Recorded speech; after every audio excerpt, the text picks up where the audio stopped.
As we all know, water is one of the common basic necessities of life.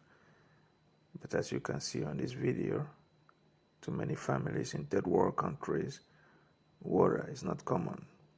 Some of the consequences of acute corruption in the political system is lack of basic infrastructures, such as water.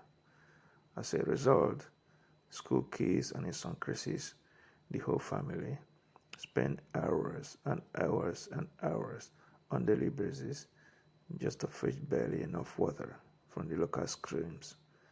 And in most cases, the water is dirty and contaminated, causing diarrhea and all sorts of waterborne diseases.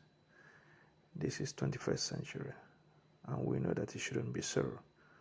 We are determined to provide clean water for as many villages as possible, depending on the location and capacity to construct and power modern, strong and durable borehole that can generate enough and constant clean water for these villages can cost between $10,000 to $25,000 each.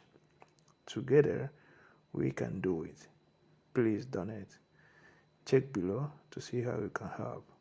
Let's join hands together to save humanity. Thank you.